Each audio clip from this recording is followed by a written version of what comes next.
Environmental Policy Committee of the Board of Alders will meet on Thursday, October 7th, 2021 at 6 p.m. via video conference at https://bit.ly/3kserlj and by phone at 646-558-8656. Webinar ID 97152985155 to hear and act on the following items. For required password, contact public testimony at newhavenct.gov.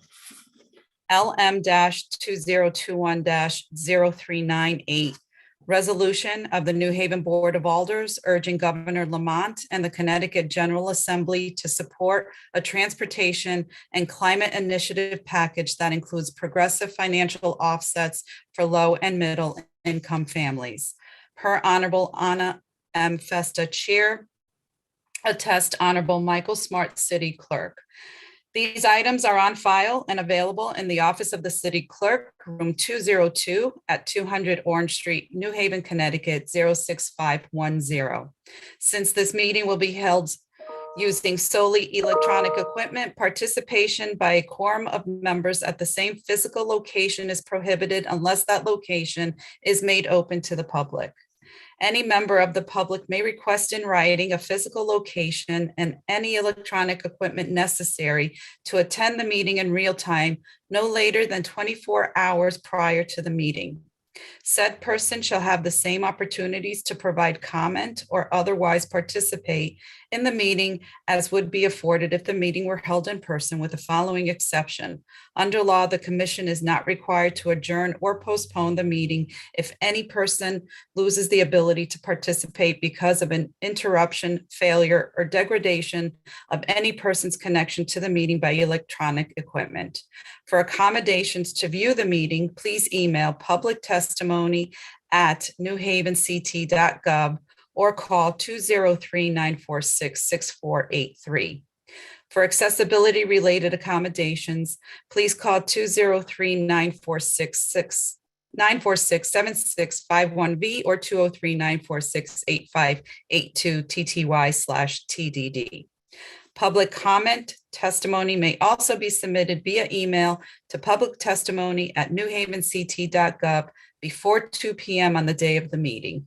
If you wish to present testimony at the meeting, you must register in advance at https://bit.ly/3kserlj or by calling 203-946-7934 or emailing publictestimony@newhavenct.gov before 2 p.m. on the day of the meeting for the required password. Public can view the meeting at https://bit.ly/3kserlj or listen by phone at 646-558-8656, webinar ID 97152985155. The password to listen by phone only is 580-74219. And with that, I am Anna Festa, the Chair of City Services and Environmental Policy. My colleagues, please introduce yourselves once I call upon you. Start beginning with my co-chair, Sal DeCola. Alder DeCola. Sal DeCola, Ward 18. Alder Antunes. Alder Antunes, Ward 12. Alder Roth. Abby Roth, Ward 7. Alder Smith. Alder Winter. Stephen Winter, Ward 21. And Alder Smith. Alder Smith, Ward 30. I also see Alder Eli Sabin is on. Thank you for joining us this evening. Just some quick housekeeping on how we will manage the meeting tonight. The maker is Alder Eli Sabin. I will have him introduce the resolution, followed by Alder Stephen Winter. And then we will open it up to questioning from the committee and then to the public for public testimony. So with that, again, welcome everyone. Welcome Alder Sabin. If you don't mind presenting the resolution to the committee and to the public, it would be greatly appreciated. Thank you so much, Madam Chair, and good to see all of you colleagues tonight. I joined a number of other alders on our board in submitting this resolution because our city needs cleaner air, more good-paying jobs, and state tax reform that takes the burden off of our city residents. We also need to address the threat of climate change and build better transit, bike, and pedestrian infrastructure in our city. A progressive transportation and climate initiative will help us achieve all of these goals. So first, what is the Transportation and Climate Initiative, or TCI?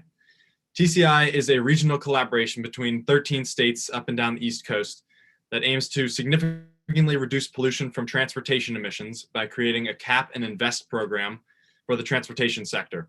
The program would set a declining cap on transportation sector emissions and ask fuel wholesalers to pay for those emissions through an auction process. The nearly $1 billion in revenue that TCI would raise over the next 10 years would then be invested in clean infrastructure projects across our state, investing in the kind of transportation infrastructure and safe streets projects that we know are so important to our residents in New Haven.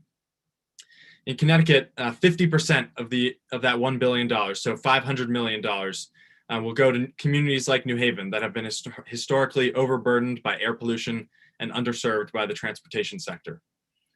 Over the past year, Governor Lamont and members of the General Assembly have been negotiating a package that would enter Connecticut into the TCI compact. And tonight, we in Connecticut and we in New Haven have an opportunity to tell our state leaders how important TCI is for our community. TCI will bring jobs, cleaner air, and better infrastructure to our city, which we know has historically suffered from underinvestment and severe health disparities that have the biggest impact on working class and Black and Latino residents in our neighborhoods. And while joining TCI is incredibly important for New Haven, we need to make sure that it includes new programs and tax reform that support low-income families. We have an upside-down tax structure in our state where low-income residents pay a higher percentage of their income in taxes than wealthy state residents. And as representatives of our constituents here in New Haven on the Board of Alders, we should pass this resolution to stand up for our residents and call on our state leaders to implement a TCI program that both enters our state into the regional compact and contributes to lowering emissions and keeping our residents healthy and safe, and also creates progressive financial offsets for low-income residents. So energy, like gas and electricity, continues to be affordable for working middle-class families in our state. A couple of ideas that have been proposed to do this would be increasing the earned income tax credit or creating a new subsidized electric rate structure for low-income residents.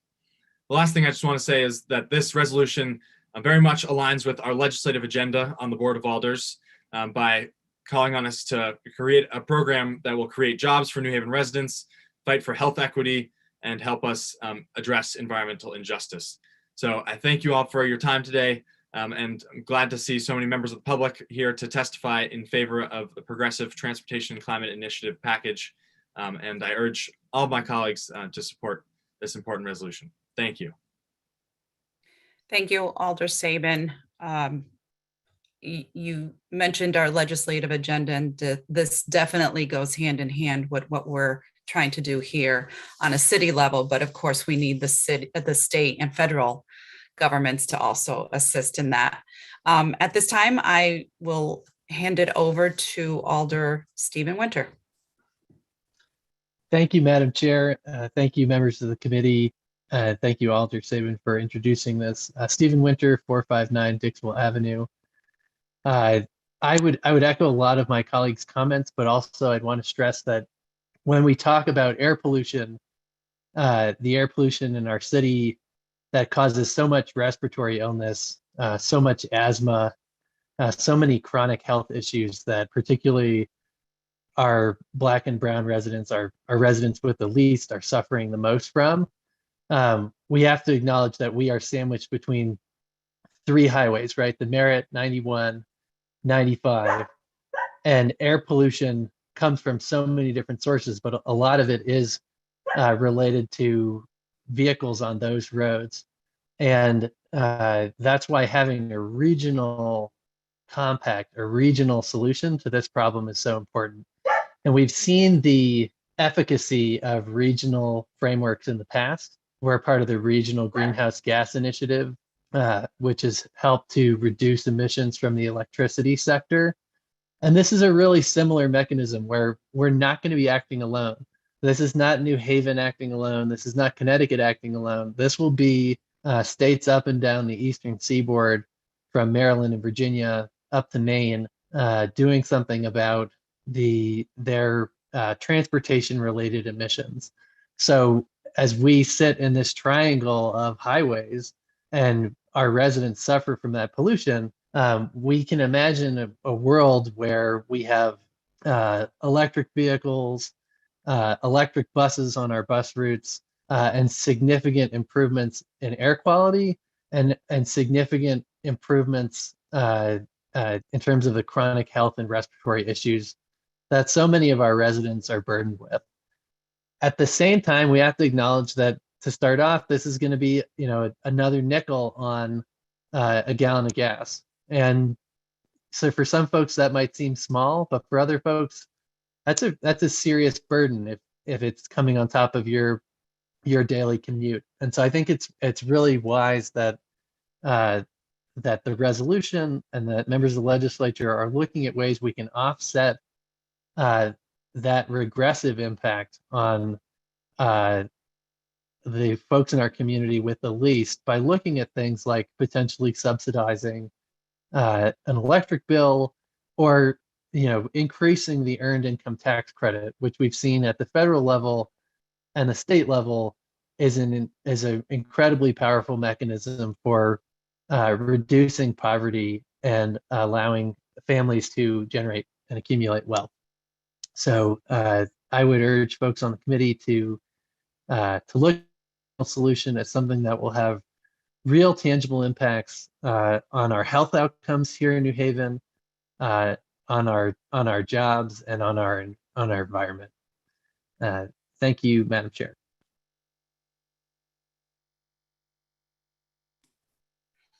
Thank you, Alder Winter, for your comments. At this time, I see that our city engineer is on, Mr. Giovanni Zinn. I'm sure he has things to add to this resolution. The floor is yours. Please state your name and address for the record, please. Thank you very much, Madam Chair. My name is Giovanni Zinn. I reside at 95 Soundview Terrace. Thank you very much to all of you for having us here tonight to talk about this very important issue. Thanks to both Alder Sabin and Winter for doing a very good job of covering the topic, so I will not belabor the point too much. Obviously, our climate emergency that we find ourselves in is a defining challenge of our time.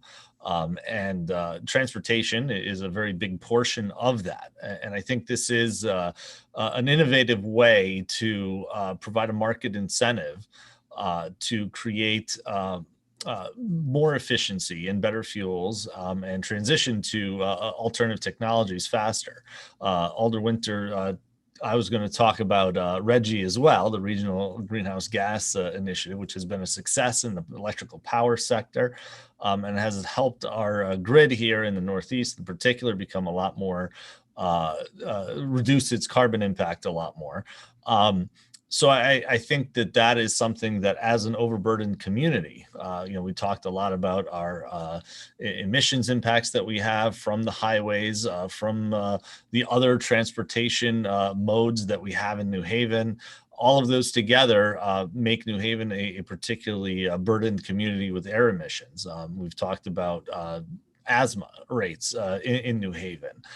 Things that are very immediate for our families now, today, and things that people suffer right now. So I think it's very important that 50% of the proceeds will go to overburdened communities.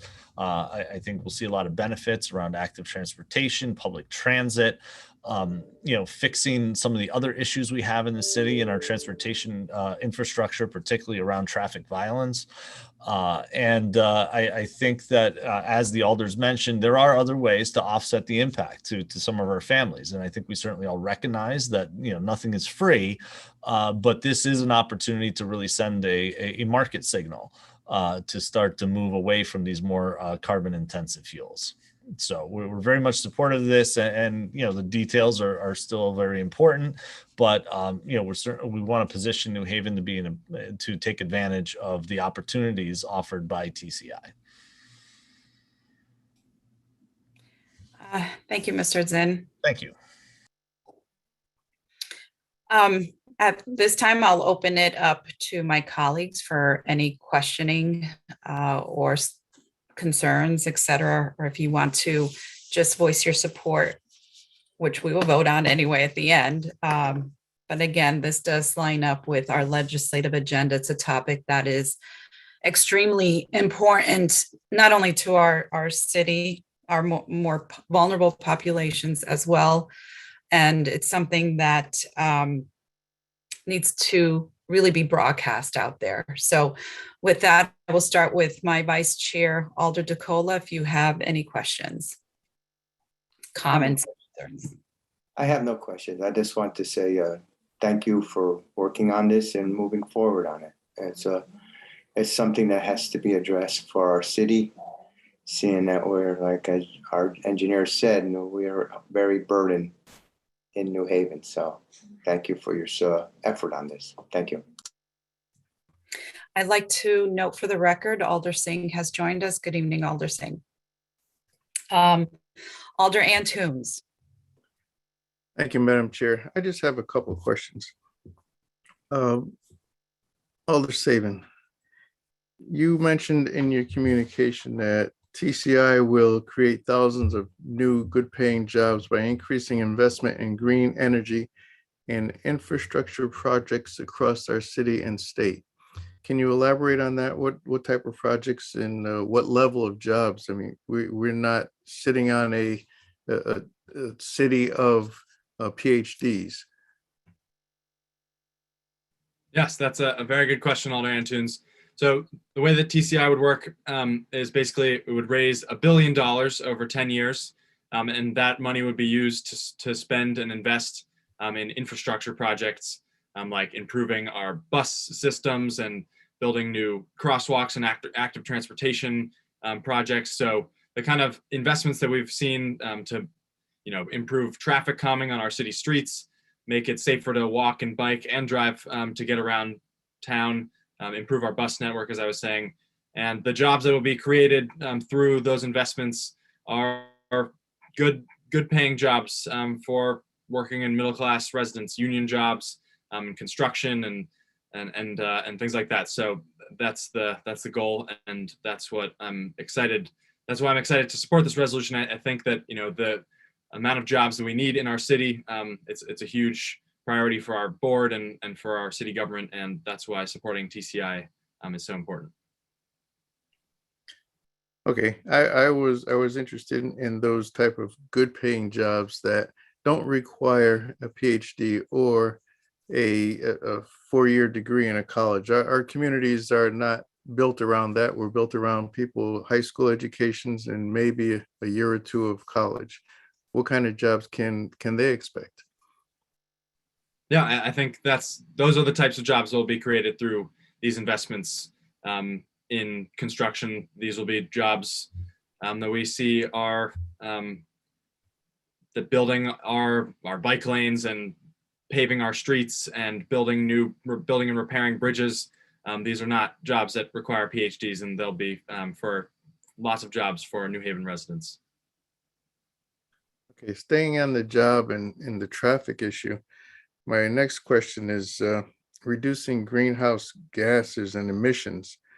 It kind of talks of automotive or trucking emissions is one of the big problems. As you said, we're surrounded by 3 major highways. So would you say that you would be supporting less trucks and more trains? I mean, we're transporting a lot. I was on the highway just the other day, and you almost can't move on 95 because of all the tractor trailers. Are you looking at reducing the tractor trailers on a highway and putting more of those products on trains that would use less energy? Some of them are electric and take the danger of the traffic away? Yes, I think that both of the things that you said right there are priorities. I think both making the trucks and other cars that are transporting things around our state more efficient and cleaner, so that they don't produce the same amount of toxic pollution that we experience in our city, and that contributes to more than 1,600 hospital visits from New Haven residents for asthma-related illnesses or asthma-related events, and 600 of those being from kids. And it will also help relieve some of that congestion by investing in infrastructure like buses and trains, so that we don't need to clog up our highways with polluting vehicles. I think Alder Winter maybe has something to add. Madam Chair, may I? Yes, go right ahead. Thank you.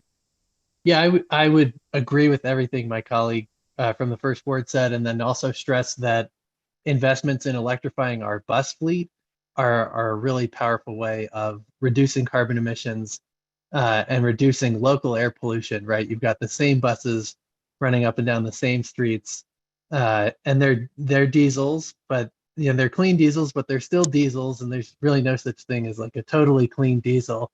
I live between two bus routes, and the buses fly up and down the streets constantly.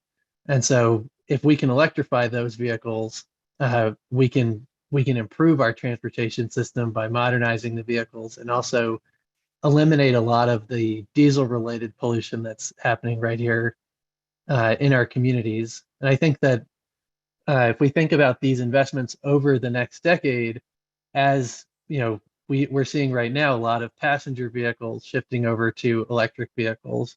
In the next couple of years, I think we're going to start seeing trucks moving over to electric trucks, and then after that, we're going to see even larger trucks and even larger vehicles.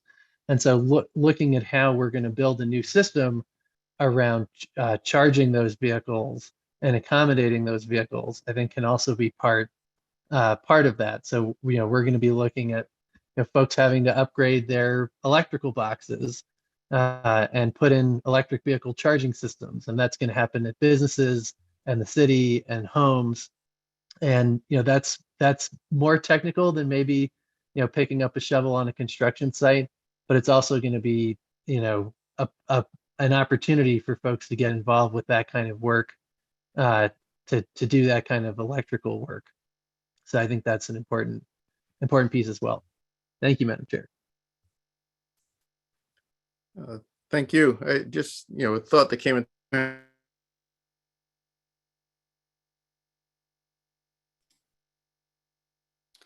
It looks like Alder Antunes is having some technical, oh, there you are. Alder Antunes, Yes, I've been here.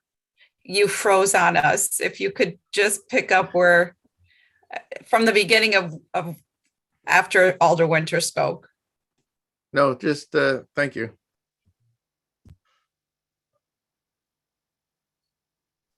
You're all set then? Okay, great. Thank you, Alder Antunes. Alder Roth.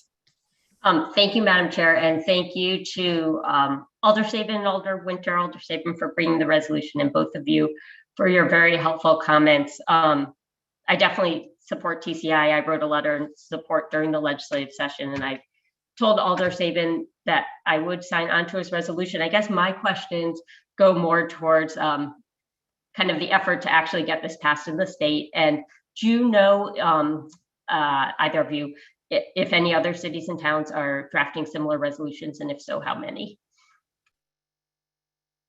Yes, there have been a number of other towns and cities who have drafted similar resolutions. Hartford, Bridgeport, Waterbury, and I believe some suburban towns as well. So this is a statewide effort to encourage our state leaders to make sure we get into TCI, and that it includes progressive financial offsets. So this is definitely a statewide effort. A lot of communities speaking up for clean air and good jobs, and I think it would be great for New Haven to be a part of that. Great, thank you. And then my only other question is in terms of our own state delegation. I mean, I know I've been following with Senator Looney and what's happening with that, but in terms of our other representatives and senator, kind of where do they stand on this? And are there people specifically in our delegation we should be reaching out to and advocating with? I believe our state delegation is behind what we're talking about in this resolution. I think that the sticking point so far has been the progressive tax and financial part of what we're talking about in the resolution. I think our legislators in New Haven have been fighting to make sure that low-income residents in our state are not burdened by TCI. And I think that's why this resolution is important, to make sure that we're speaking up with one voice in New Haven, Board of Alders joining our delegation in fighting for a progressive TCI package. Great, thank you. I see there's a lot of people in the audience, so I look forward to hearing anything they say, and I have no further questions. I see Alder Winter has his hand raised, though. Go ahead, Alder Winter. Thank you, Madam Chair. I would also stress that in order to get this legislation passed at the state level, we'll not only need the support of the General Assembly, we'll also need the support of Governor Lamont, in particular for offsetting the impacts on lower income residents. And so I think it's important to note that this resolution is also targeted at Governor Lamont, saying, yes, absolutely, we do need TCI, and we do need to do it within a legislative framework that is progressive, right? And that is equitable for our residents. And that when we talk about equity in Connecticut, we're putting our money where our mouth is. So I think it's important that when we're talking about climate justice, economic justice, racial justice, that all those things are together and moving and pulling in the same direction. So I think that's an important piece of this resolution. Thank you, Madam Chair. Thank you, Alder Winter. Alder Singh. Thank you, Madam Chair. Don't have anything to add. I just want to thank our city engineer for the work he's doing and pushing forward for interest in the city. And just an update, through the media, 2 weeks ago, Eversource will be investing millions in installing new charging station along the I-95 corridor. So that's a good start for the clean air and for our new fleet of electric vehicles. So that was I thought that was a good investment going towards. Thank you, Madam Chair. Thank you, Alder Singh. Alder Smith. Thank you, Madam Chair. I do agree with clean air movement and what's happening, but I also agree with my colleague in the 12th Ward, Alder Antunes, in regards to employment for our residents. I understand the portion of where it comes to construction and how construction works and so on in regards to making this happen. But I don't want any of our residents to be fooled by these types of jobs in which that is being offered, because a lot of our residents will not get these jobs. The contractors will get these jobs and they will not hire the residents. So I don't want anyone to be misconstrued or fooled by the portion of that. There's good jobs coming. Yes, there's good jobs that are coming, but will we have the opportunity to reap these good jobs? And if that's the case, how will we make sure that our residents, as we talk about Black and Brown communities all the time that are suffering from this, how will we make sure that our residents have the opportunity to get these jobs and to get these positions? Because once it comes out, the contractors will bid on it. And they have the right to hire whom they choose to hire. It doesn't necessarily have to be anyone in the city of New Haven in which that they have to hire. So how will we make sure that the residents have the opportunity to receive these good jobs? Thank you, Madam Chair. Thank you, Alder Smith. Those are valid concerns regarding employment, particularly for our New Haven residents. And I think it's probably right now a difficult question to actually answer, not knowing what is indeed out there for employment, whether it is through construction workers, et cetera. If you guys have anything to add, Alder Sabin or Alder Winter, in regard to this, the floor is. Sure, I would just add, I think those are very important points, Alder Smith. We know how challenging it has been for generations for New Haven residents to get the type of jobs we're talking about here. But I think that this is why we have, union jobs and prevailing wage laws that make sure that folks on these jobs are getting good benefits and that they're being hired from the community. And I expect that protections to make sure that that happens will be part of this program, so that those jobs do stay in our state and come to our city specifically. I would thank you for bringing up the point, Alder Smith. I think it's completely valid and right to point out. And, I think some of this money I would imagine ends up flowing through the city if we're looking at making, improvements in terms of our crosswalks for pedestrians, or protected bike lanes, or other things that are happening on the ground in the city. And I think we all acknowledge that there's much more work we can do as a city with things like the small contractor development program to make sure that, it's not just the big construction companies that are getting this work, but that we're able to work with our local small businesses, with our Black and brown contractors, to make sure that some of the work is going to them as well. So I don't say that to like discount that's a big problem that we need to solve and that we need to work on. But I do think if some of the money is flowing through the city in order to carry out improvements here, that there's an opportunity there for us to steer some of that money towards local businesses that will be employing more of our residents. But I acknowledge that we have a lot more work to do to try to strengthen that programming. Thank you, Madam Chair. Thank you, Alder Winter and Alder Saban, for your commentary. Alder Smith, are you all set? I am. Thank you, Madam Chair. Thank you, Alder Smith. Just, questions regarding even the utilities company and what part will they play regarding not only jobs, but also, it was mentioned the Connecticut Earned Income Tax Credit or other tax changes.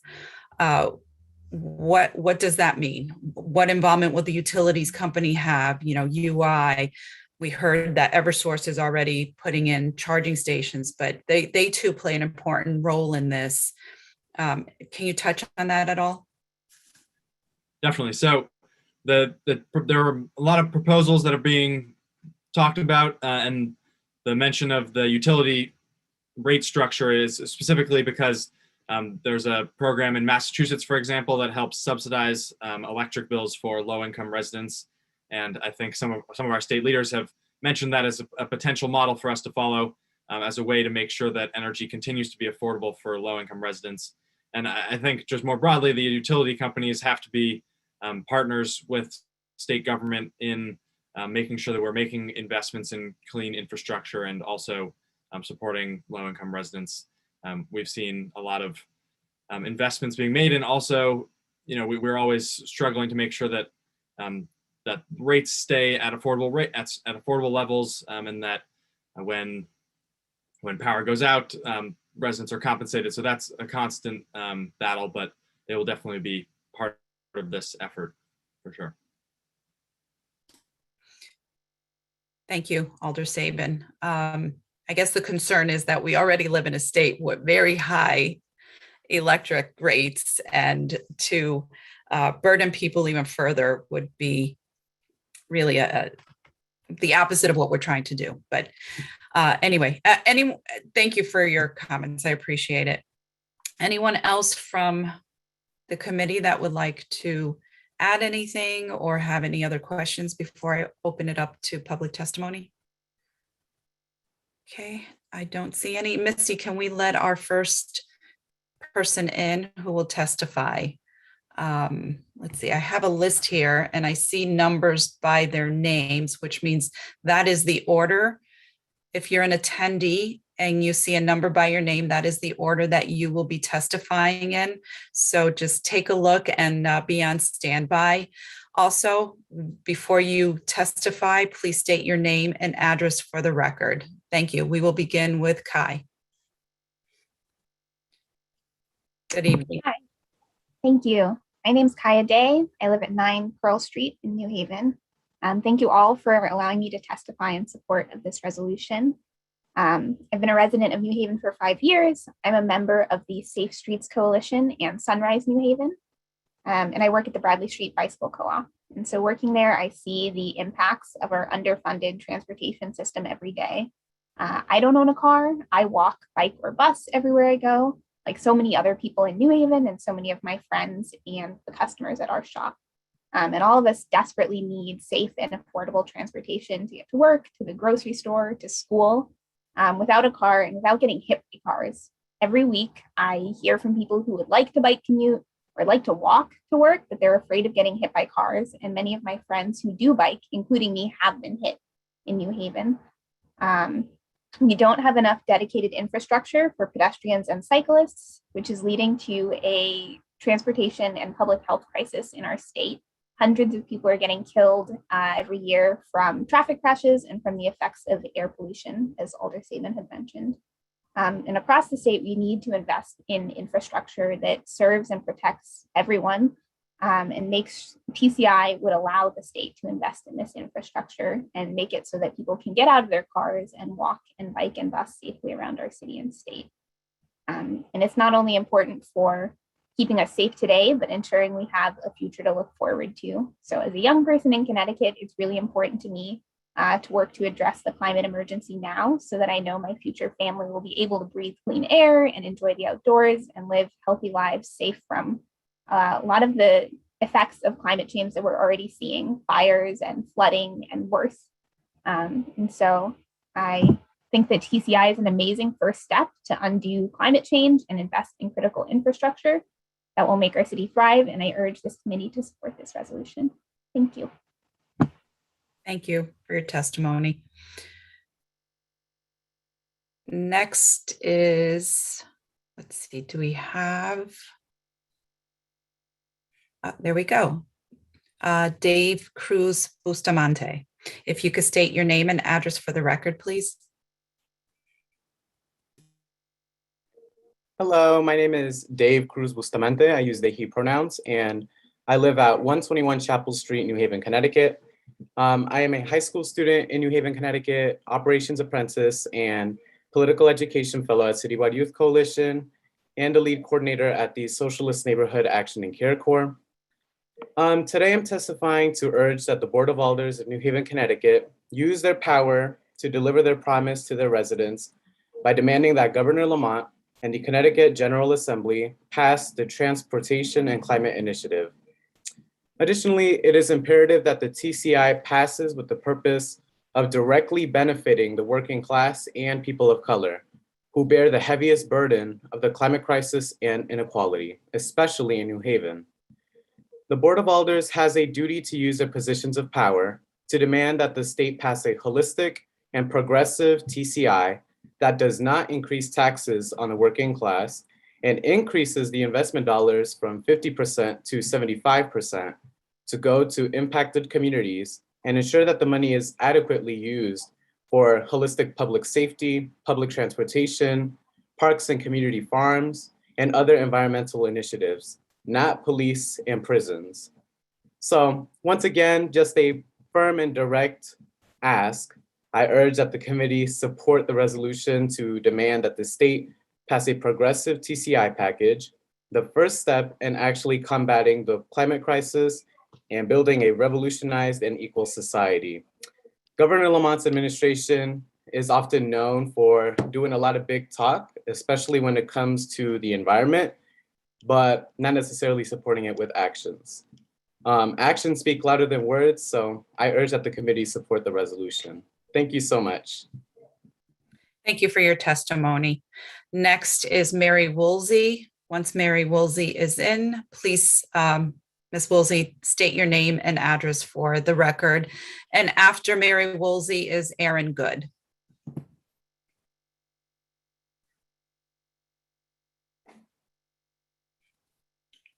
Okay, Ms. Woolsey, you have been entered into our room. If you can hear me, you can state your name and address for the record, please.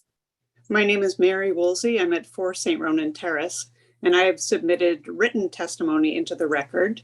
I don't know if you also want my oral testimony, but I'm happy to urge this committee to support TCI and to forward the recommendation to the Board of Alders to support TCI as being critical to reducing air pollution in our city and combating climate change and supporting with at least 50% of the proceeds supporting clean and safe infrastructure.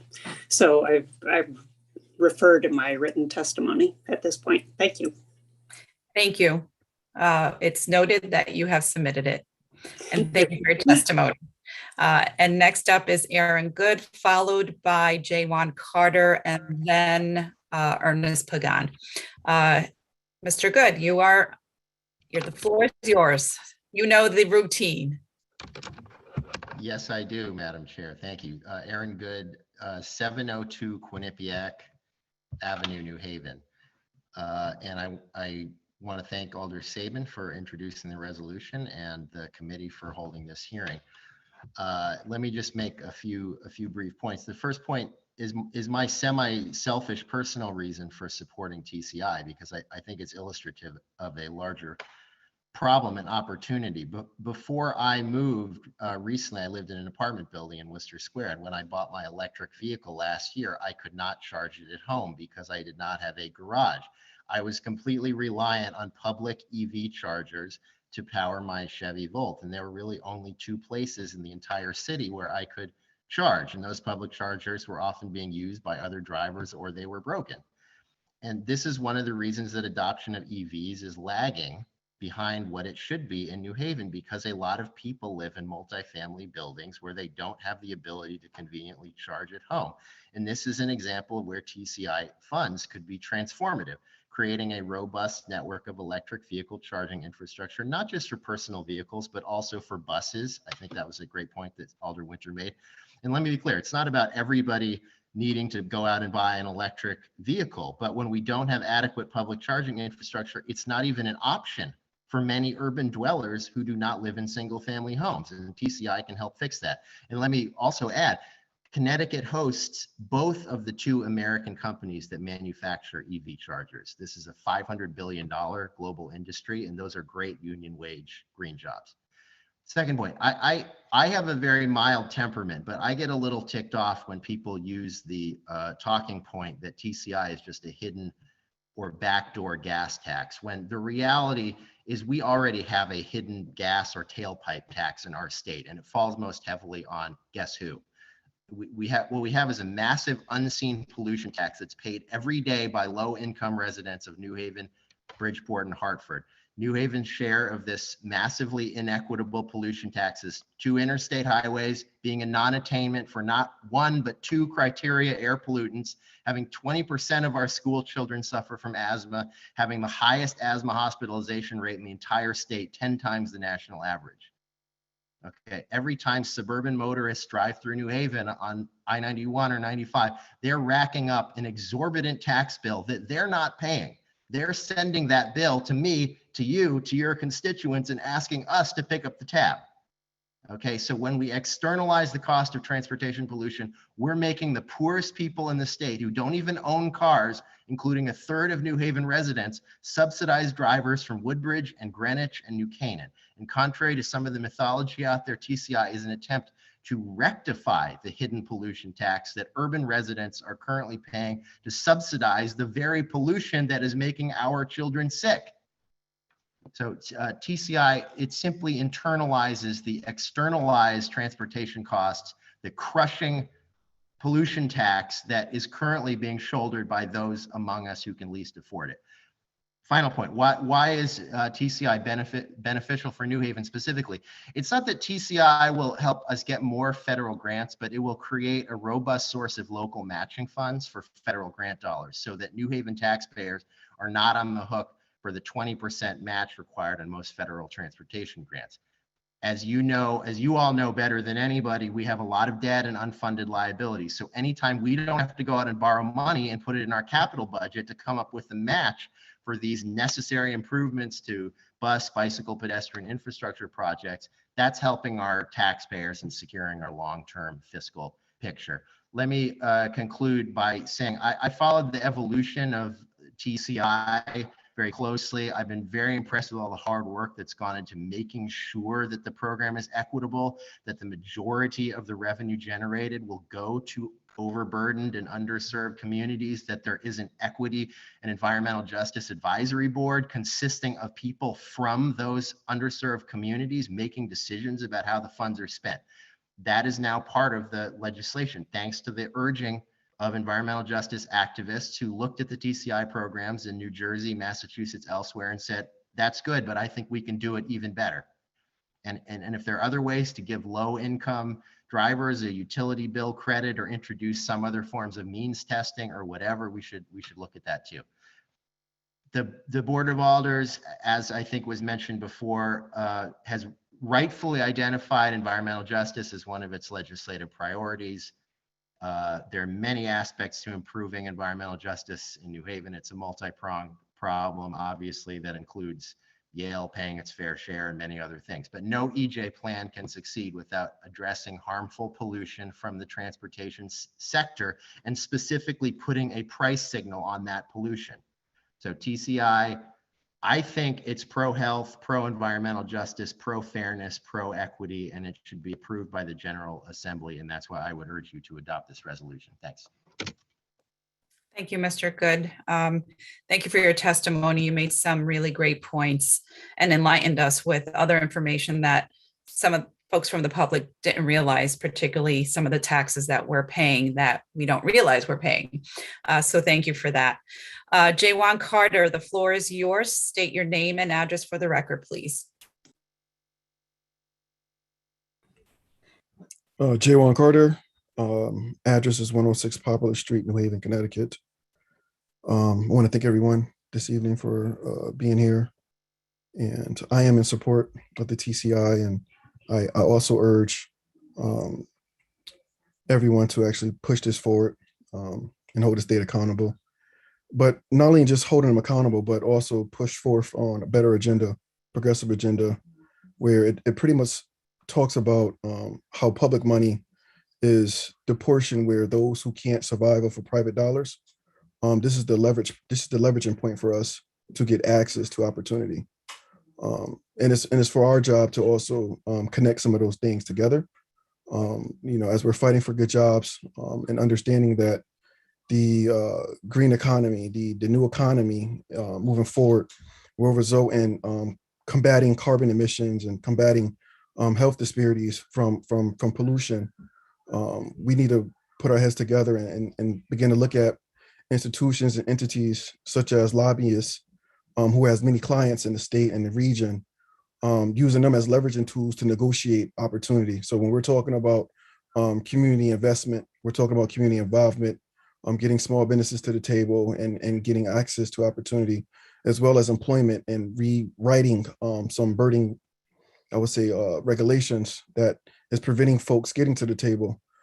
Keep that in mind. And the specific reason for that is because it's a reason why folks in our community, we're still asking for opportunity rather than being able to already meet the opportunity as it is. Learning today that there's going to be a 10-year, I would say, I guess it's a 10-year pool of money that's going to be collected. Not quite sure if it's going to be an escrow or not, but that means we have 10 years of connecting our education system to push forth opportunities and experience where they're able to have these new kids at least getting opportunity involved in these spaces so that they already have some type of experience or apprenticeship to qualify for these opportunities, not just do on the labor side for construction, but even on the side of administration and monitoring and supervising, right? We're talking about data collecting. We're talking about actual implementation of these plans, just meeting the underserved areas with that potential and connecting those dots. So to wrap everything up, just keep in mind that, the public dollars is for us and use as a leveraging tool to help our community get to the table. Thank you. Thank you, sir, for your testimony. Next up is Doreen Abubakar, followed by Chris Ozick. Actually, sorry, I take that back. It's Ernest Pagan. So Ernest Pagan, followed by Doreen, and then Chris Ozick. And just a reminder again, please state your name and address for the record. Thank you.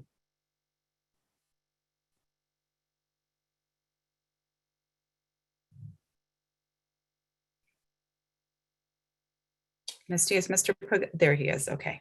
Mr. Pagan, the floor is yours. If you could state your name and address for the record.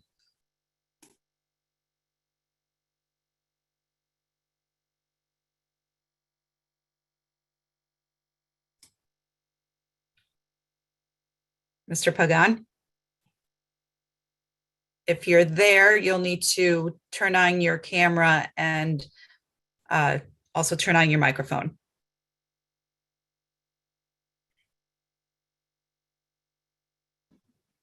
Can you hear me? Yes. Okay. So my name is Ernest Pagan. I'm at 135 Lowen Avenue, New Haven, Connecticut. I support this resolution for the simple fact of good jobs and clean air. Through the COVID pandemic, we saw, a lot of people struggle with underlying issues. I believe that pollution has a lot to do with that. But on the job aspect of things, I'm a business representative for the carpenters. We see all the time that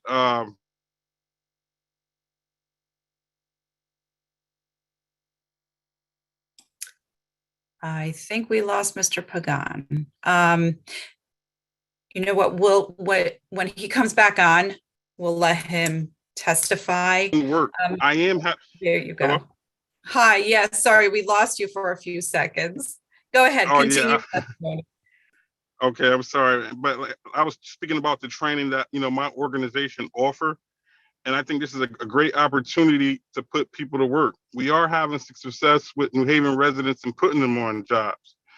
The training is the key. Anytime that we could provide training, you could give people opportunity. In the world right now, where people don't have health care, I believe that union jobs are the key. So I support this resolution, and we all know if our city is thriving with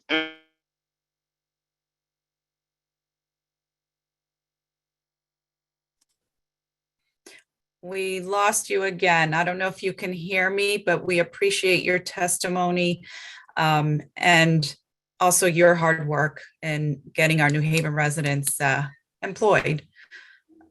There you are, you're back. Oh yeah, I apologize for this reception. No, it's okay. It's okay. But we got everything and we appreciate your testimony. Thank you for being here All tonight. right. Thank you. Have a good night. Next is Doreen, I think, yeah, it's Doreen Abubakar and then Chris Ozick. So Misty, we could keep Mr. Ozick in the panel, in the room. We just need to add Doreen. There you go.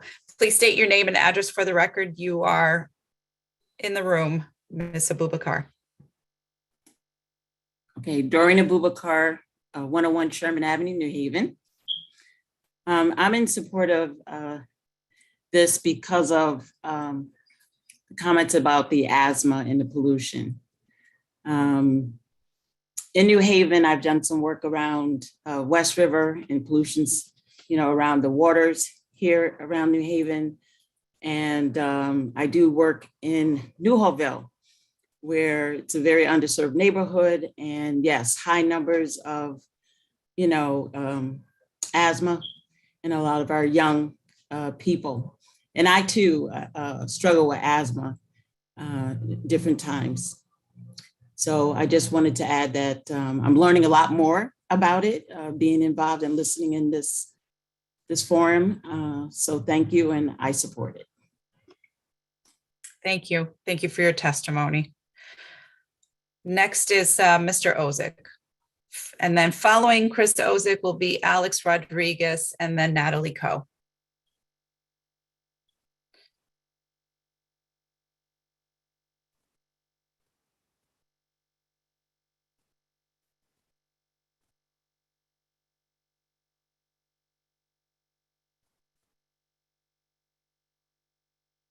Chris Ozick, you are in. If you can unmute, state your name and address for the record, please, and then provide us with your testimony.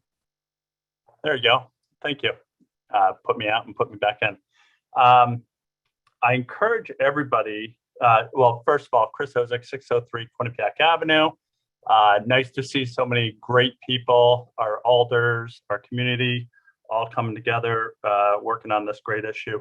But if you have a question as to how you're being impacted by our highways, I suggest that you go to the EPA EJ screen tool and just type in your zip code, or you can just pop in your location, and you can do a 1 mile radius, a half-mile radius, whatnot.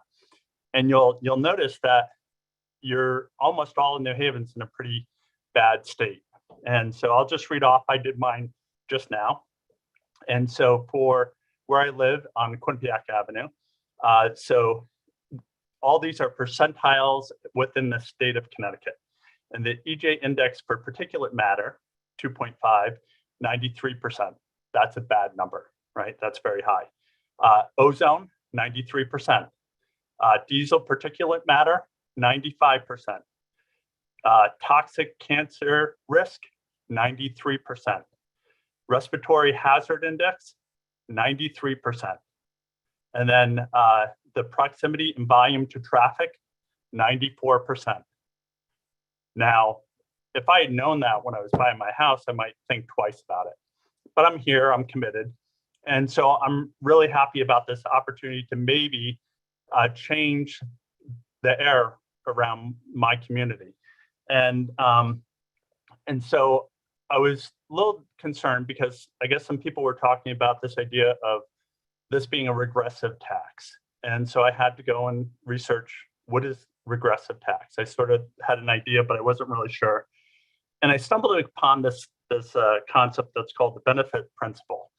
And that is essentially where the people that pay for the tax should benefit from the tax.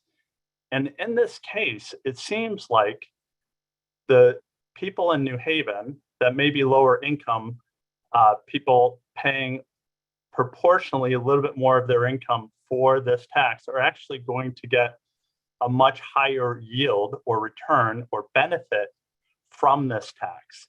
And so one of the things I'm also thinking a lot about is that I think we should be thinking about that when you're filling up your pump and paying that extra tax, you're actually paying to pollute. And we don't think about that often. We just get in our cars, we drive around, but we don't think about the communities that we're polluting. And I think about it more and more every day. And I am so looking forward to electric trucks finally getting their way in this world, especially the large diesel trucks. And so it's not lost on me that down in the port is where a lot of this diesel and gasoline is emanating from. And those are the entities that will initially be paying for some of these costs. And they travel through my neighborhood, and they pollute us on the way to providing services for the suburbs. And so if I can capture a little bit of that to improve our community and the people that live around here, I think that would be great. So if we can have a little less asthma, a little less heart disease, and breathe a little cleaner air, and have a little less traffic on the streets, that would be a great thing. I really appreciate everybody pulling together and moving this agenda forward. And I think it's really important to send a clear message to the state that we want this, and the caveat also saying we want to make sure that we employ local people to make this work happen, which I'm a huge fan of. Thank you. Thank you, Mr. Ozek, and thanks for presenting all those scary numbers too. Next up is Alex Rodriguez. Alex, if you could state your name and address for the record, please, and then present your testimony. Thank you, Alder Festa. My name is Alex Rodriguez. I work with Save the Sound at 900 Chapel Street in New Haven. I want to thank the Board of Alders for taking up this resolution tonight. Thank you, Alder Saban, for being an astounding voice on this issue. I want to voice my support for TCI for the following reasons. TCI will boost our economy. TCI will bring investments to our communities. TCI is a step in the right direction on climate, and TCI will bring significant health benefits. Many of these points have been iterated by the great activists that have came out tonight. TCI will be used as a catalyst to bolster manufacturing and innovation and give Connecticut a competitive edge. And I say that because as many of you may be aware, at the federal level, Congress is debating on what should be included in the Biden infrastructure plan. And it's very important that that plan boost infrastructure, give the country a better chance at becoming more climate resilient. The storms that took place this past summer were quite alarming. It's very clear that our state is not in the greatest condition to withstand any more Idas so repeatedly, but unfortunately, that will be the case if we do not have bold and progressive climate action policies in place, climate action and resiliency policies in place. TCI has the potential to bring sound investment to our communities. At least 50% of TCI revenues is supposed to benefit communities overburdened by transportation pollution and underserved by the transportation system. I want to note that there are towns in Connecticut, such as New Haven and Bridgeport and Middletown, that have taken steps to apply for federal funds or have applied for state grants to electrify their bus fleets. The first electric school bus was brought to Middletown this past year, and I personally had a small stake in that. Bridgeport has just brought 2 electric transit buses to their fleet, and now with the American Rescue money this past year that was given to Connecticut, the DOT was able to bring a full transit fleet, invest in a full transit fleet that will soon be on the way, a fully electrified transit fleet. I'm just bringing these up because these are some of the very real things that could come as a result of TCI funding. TCI is a step in the right direction on climate. It will lead to a 26% reduction in greenhouse gas emissions, which is especially important for communities struggling to breathe because of immense smog emitted from our primarily diesel-powered buses or diesel-powered trucks. And it's especially important because the Department of Energy and Environmental Protection, they announced that we're not on target to meet our greenhouse gas reduction targets of 45% by 2030 or 80% by 2050. We have to act boldly to make these marks as they will serve our communities well in terms of boosting productivity and bringing 264 million in combined health and safety benefits. I want to conclude today by just thanking New Haven for the steps that it's taken to address climate action so far. The climate resolution, climate emergency resolution that you all passed in 2019 did not go unnoticed. I think this resolution is complementary to that. And so thank you all for allowing me to testify this evening. Thank you. Thank you for joining us this evening and for your testimony. Next up is Natalie Coe, followed by Jean Webb.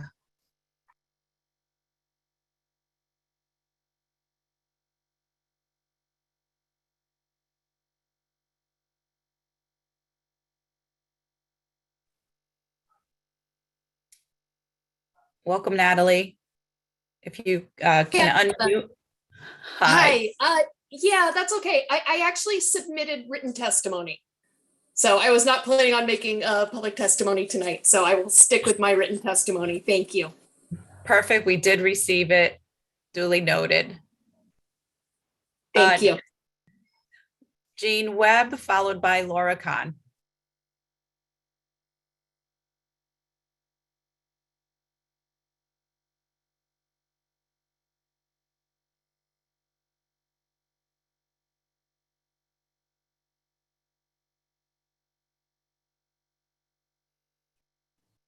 I am here primarily to listen, not to testify. I guess I filled out the wrong form. That's quite all right. Thank you for joining us this evening on this very important topic. Next up is Laura Khan.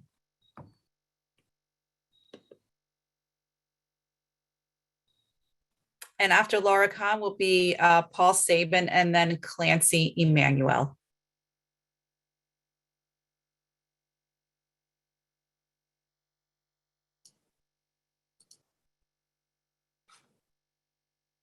Hi. Hi. Laura Khan, 54 Cleveland Road. I just came to listen. I did not sign up to speak. I just want to say that I hope we're considering everything, including all the problems that are causing air pollution, including leaf blowers, which is an issue that I am working on diligently. And I want everyone to know that we all need to support getting all that cargo on trains. I know Congressman Nadler from New York has been working on trying to get a train tunnel under the Hudson River for probably 30 years. And so any money we can put into that will save us in New Haven from having those trucks on our highway. Anyway, thank you for holding this hearing. Thank you for everything you're doing. And I support this committee. You're remarkable. Thanks. Thank you. Thank you for listening in and for your commentary. Again, next up is Paul Sabin, followed by Clancy Emmanuel and then Charles Rothenberger. And just as a reminder, once you're in the room, just state your name and address for the record, please, and then proceed to your testimony. Sure, yeah. I'm Paul Sabin. I live at 104 Linden Street. And like some of the others, I guess I wasn't planning on testifying. I was just listening, but maybe I signed up to testify. But I echo the comments that others have made about the importance of TCI for the city of New Haven, and think it's a real important measure for the city. I guess I have behind my screen here, you can see, you know, the fossil fuel infrastructure in downtown New Haven, and it's, you know, the city, you know, really struggles with asthma, a lot of environmental justice struggles in the city, and I think TCI and a progressive financing mechanism is, you know, a really important asset for the city. So I did want to speak in favor of it, though I wasn't planning on testifying, but I think it's an important step for the city. So thank you very much. Thank you, sir, and thank you for your testimony. Next up is Clancy Emmanuel, followed by Charles Rothenberger, and then Maria Jang.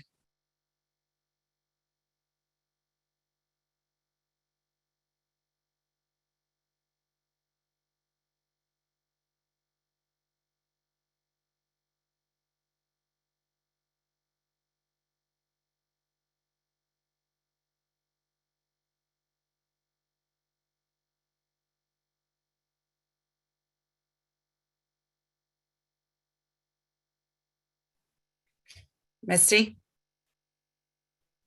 We can let Mr. Emmanuel in and,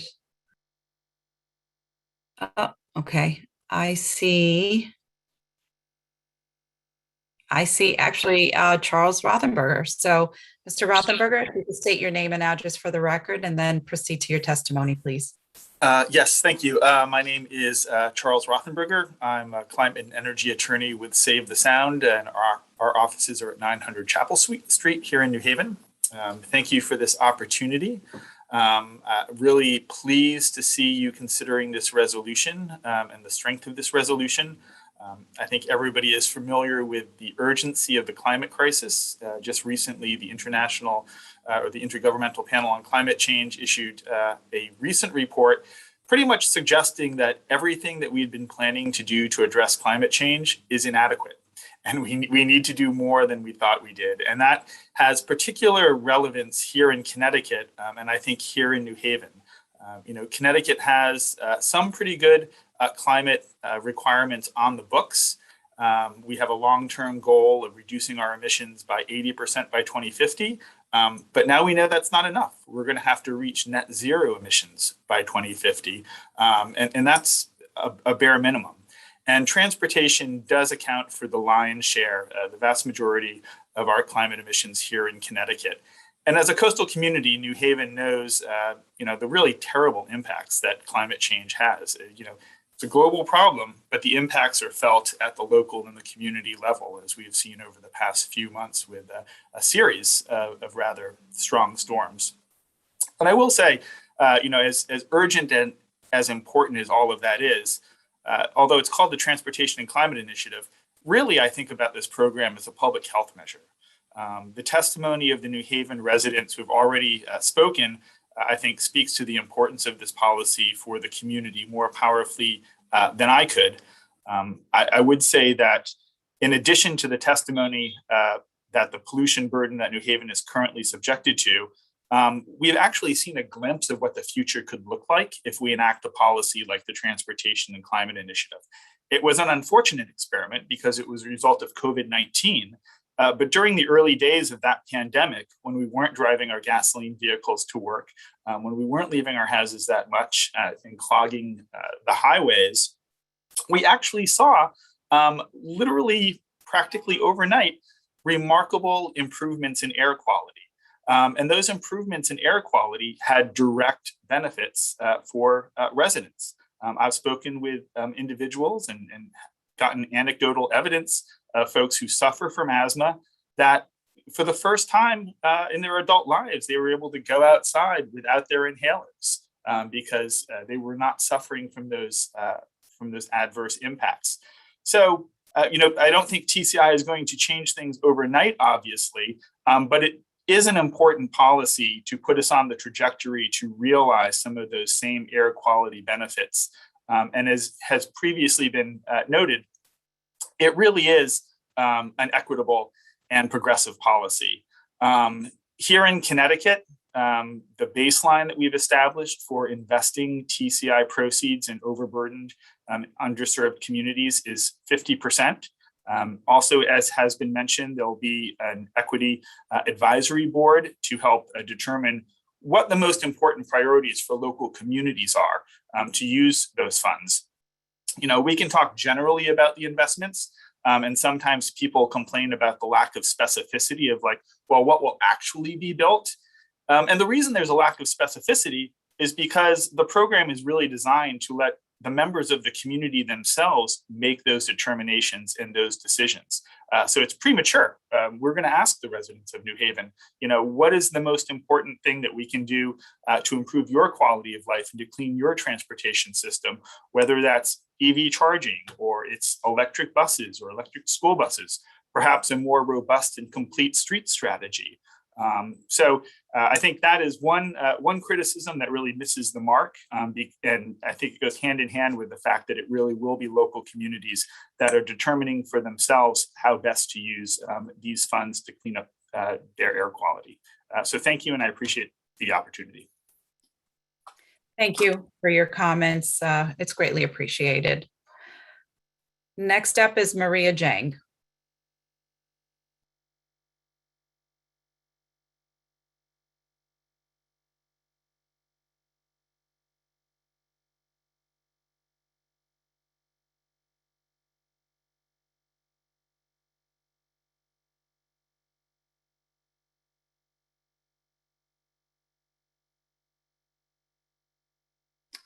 Okay, I think with, did we? Yep, Okay. Maria has the call. Chair. Al, I think you were having some technical difficulties. Maria has declined. Okay, thank you. Are we having technical problems in getting Mr. Emmanuel in, Clancy Emmanuel? Emmanuel also declined. Okay, great. Thank you. I don't see anyone else in our attendee list with a number by their name. So at this point, I will ask, is there anyone else from the public that would like to testify on this item? For a second time, is there anyone from the public that would like to testify? Okay, for a third time, anyone from the public, if you would like to testify, please raise your hand. Seeing none, do I hear a motion to close the public portion? I move Chair, I to move close to the close public portion. Second. Okay, it's been moved and seconded. Everyone in agreement in closing the public portion of this testimony? Alder Antunes, Yes. Alder Roth, Yes. Winter, Yes. Singh, Yes. Smith, Yes. and I'm a yes. The public testimony is officially closed. Do I hear a motion to move the item? So moved. Second. Okay, the item has been moved and seconded. Discussion. Anyone that would like to discuss this item from the committee, starting with Mr. Antunes, Alder Antunes? No, I'm happy with what I've heard so far. I'm good. Okay, Alder Roth. Thank you, Madam Chair. I'll say a few words, but I actually will defer maybe to Alder Winter to go first since he made introductory statements. So if he wants to speak first, that's great. Alder Winter. Thank you, Madam Chair. I feel like I've taken up plenty of time already, so I'll be brief. I think Mr. Pagan said it best, that the pandemic really underscored issues of respiratory health and how they impact our most vulnerable residents, the residents with the least, oftentimes our Black and brown residents, and that we really need to look at systemic changes to address that public health crisis, and at the same time address the climate crisis. So many folks tonight said that we are not doing enough, and we're not doing it fast enough, and we're seeing when storms come through that we're going to have to potentially evacuate residents in multiple neighborhoods across the city. That's directly related to the increased strength of storms that we're seeing in climate change, among other impacts. So this is a really multifaceted issue, and I think that this is an excellent framework for the state to adopt, and one that would direct a lot of benefits to New Haven to help address all of these issues. So I would urge my colleagues to support. Thank you, Madam Chair. Thank you, Alder Winter. Alder Roth, did you want to add anything? Or Sure, thank you, Madam Chair. Well, first, I want to thank all the people who came out and spoke so eloquently and intelligently tonight and made so many helpful points from all different perspectives. I mean, it sort of shows why this is so important. It has so many benefits and is so critical. Kind of the emphasis that in so many ways this is all about a public health problem, while it is an environmental issue. And yeah, I strongly support. I think we need to do all we can to push for the change. I just keep thinking this morning on the radio, I heard a story about the shipping industry setting new standards for how they were going to lower their emissions. And someone came on who sort of saying, well, that's great, but that's like saying I'm going on a diet, but if I don't actually go out and exercise, like it's meaningless. And so we need to take strong action now to change what's happening, and any costs associated, we're going to pay many, many more costs if we don't take action now. And so sort of paying more for, as someone said, sort of we should pay when we're polluting. But I appreciate the thoughtful ways to ensure we're not kind of doing it in a way that's imposing a higher percentage of costs, how we offset it. I appreciate adding those measures so that it doesn't unfairly impact people who can pay the least. But I think the benefits to New Haven from this are huge. So thank you. And I appreciate, again, Alder Saban for bringing this and everyone who spoke. thank you, Alder Roth. Alder Singh. No comment, Madam Chair. Alder Smith. No comments. Thank you. Thank you.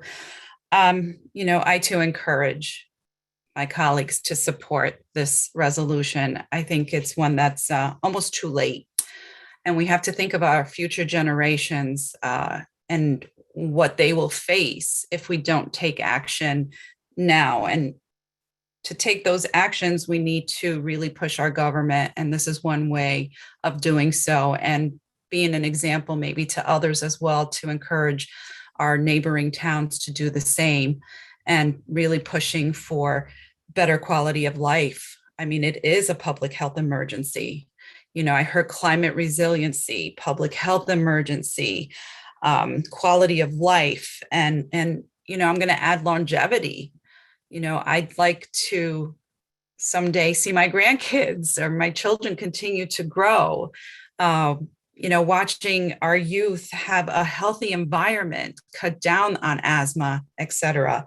So I encourage my colleagues to support this resolution. I thank my colleague Alder Saban for presenting it with the support of Alder Winter. And I think we all have an opportunity here. If you would all like to sign on to this resolution, reach out to Alder Saban and your name will be added to it. You can add my name to that, to the resolution, Alder Saban. I am 100% behind this and support it with my entire being. With that being said, I do want to mention there were also some written testimony that was submitted.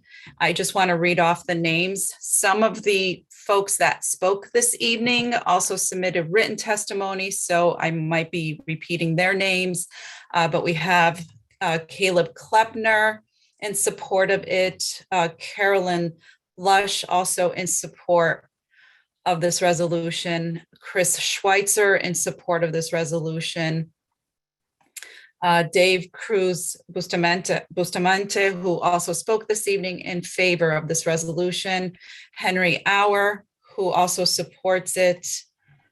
Madam Chair, Yes. we're in the middle of the vote. Yes, We we will. And then I you just can wanted- add those names later. I'm done. John Martin and Kaya Dye and Kevin McCarthy, who all support this resolution. And I wanted to put it in there before I forgot, which is why I'm mentioning it, because I would have forgotten. So thank you for your patience. At this time, is there anyone else that would like to say any other additional words in the discussion? Okay, then let's take a vote on this item, beginning with myself. I am in favor of it. I am a yes. Alder Antunes. Yes. Alder Roth. Yes. Alder Winter. Yes. Alder Singh. Yes. Alder Smith. Yes. The yeas have it. The resolution passes. It will go to a first reading before the full Board of Alders, and then the full Board of Alders will vote on it, hopefully unanimously in the second reading. That is the only item we had this evening. Do I hear a motion to adjourn? So moved. Second. Moved and seconded. Everyone in agreement of adjourning, say yay. Alder Antunes. Yes. Roth. Yes. Winter. Yes. Singh. Yes. Smith. Yes. And I'm a yes. Thank you, everyone, for your patience and for joining this evening. Have a wonderful night. Good night, everyone. Good night. Good night.